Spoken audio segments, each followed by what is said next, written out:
You love someone and you want to marry them. But in your village, that decision has an owner. The man who holds the land you plow also holds a claim on your wedding. Before any priest hears a vow, your name goes into his court roll next to a price, under a phrase that survives in the records, license to marry. Pay and love becomes legal. Across 13th and 14th century England, court rolls preserve thousands of these payments, peasants buying back a choice we now assume is free. Yet buried inside the same system sat a loophole so simple it sounds like a trick. One spoken sentence no lord could cancel. So who really owned your marriage? Your first guess is probably your father. Your second is the priest. Both stood close to every medieval wedding. Fathers bargained over land and dowries, and priests blessed the union at the church door. But neither of them wrote the price in a ledger. Picture the kind of scene the records allow. A couple in a farmyard in an English village, and between them and their wedding stands a third figure, the Lord's steward waiting with an open hand. Not because the Lord cared who you loved, but because of what you were. A villain, unfree. Your labor belonged to the manor, your children's labor would belong to the manor, and a marriage moved those assets around like land itself. That's why your wedding appears in the same court rolls that record stolen cows and unpaid rents. Your love life was filed under property. And that raises a sharper question. If a lord could price your marriage, could he actually stop it? Here is how the machine worked. The fine had a name, merchet, and it ran on negotiation, not a fixed menu. One priory in eastern England kept its marriage fines so carefully that a register compiled there preserves 1,548 of them, year after year, for more than 2 centuries. Read them in sequence and the pattern stops looking like romance and starts looking like accounting. The fine tended to rise with what the bride carried into the marriage: land, goods, animals. Historians who trace these records argue the Lord was less interested in policing hearts than in taxing property as it moved from one household to another. A rich peasant's daughter could owe far more than a poor one for the same walk to the same church door. Now look closer at who handed over the money. Fathers, yes. Husbands, often. But the rolls also record something stranger: unmarried women paying their own fine. Some had left home to work for wages, saved coin by coin, and then bought the one thing the system never gave a villain for free: the right to pick the husband themselves. Choice existed. It simply had a price tag and some women paid it alone. But a fine is not a wall. A fine settles money. It never settled whether a marriage once spoken could ever be unmade. That answer was waiting somewhere else. It came from the institution you'd least expect to defend you. By the late 12th century, the church had settled a question that popes and scholars had argued for generations.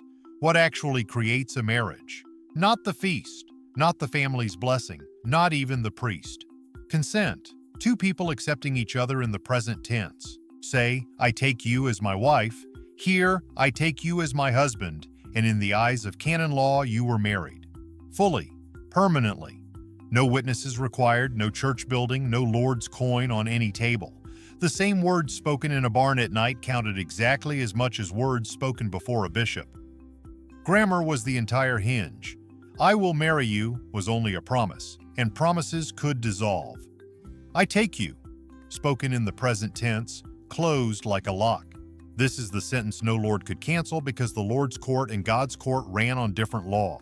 A steward could fine you afterward, squeeze your goods, remember it against your family. What he could not do was reach into canon law and unmake what those spoken words had made. The strongest institution in Europe had quietly handed every peasant couple a key. But the church hated watching people use it, and what it built to stop them turned your wedding into a public trial. In 1215, a great council in Rome wrote the church's answer into law. Before a wedding, the marriage had to be announced publicly, and in English parishes that hardened into a ritual every couple learned to dread. 3 Sundays in a row, the priest stood before the whole parish, spoke your 2 names, and asked one question into the silence. Does anyone know a reason these 2 cannot marry? The banns. Understand what that silence felt like from inside it. The Lord's fine had been private. A number, a payment, a line in a roll. This was different. This was your marriage laid on the table of every household in the village, Sunday after Sunday. A creditor could stand up. A rival could stand up. Someone who whispered that your grandmothers were cousins could stand up because kinship that reached back generations could void a match entirely. Anyone in the parish carried, from the first reading to the last, a small power over your future. And notice what this permission was not. It could not be bought. The merchant had a price, but the bands had none. One system taxed your marriage and the other examined it. Pass both, and you finally stood at the church door for the blessing. Skip them. Marry by those whispered present tense words instead, and your trouble was only beginning. We know couples use the loophole because the church's own courts spent 2 centuries cleaning up after it. The archive of the church court at York still holds around 200 marriage cases from the 1300s and 1400s, and here is the detail that surprises almost everyone. Most of those couples were not dragged in to have a secret marriage destroyed. They came in to force one to be honored. A woman stands before the judges and swears that in a kitchen in front of 2 witnesses, a man took her by the hand and spoke the present tense words. He now denies it. The court calls the witnesses, weighs who heard what, and if the exchange is proven, it does not scold the marriage out of existence. It orders it recognized publicly at church, whether the reluctant party likes it or not. That was the loophole's true edge and also its trap.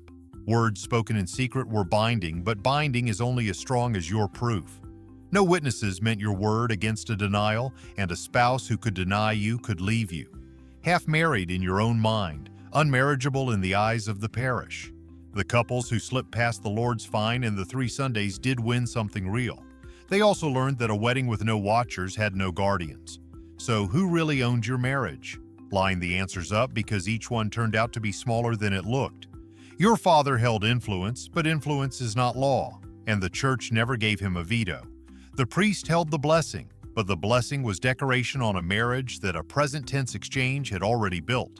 The village held 3 Sundays of judgment, and the Lord, the man with the open hand, held the thing medieval power actually ran on: the money. Because notice what he never charged you for.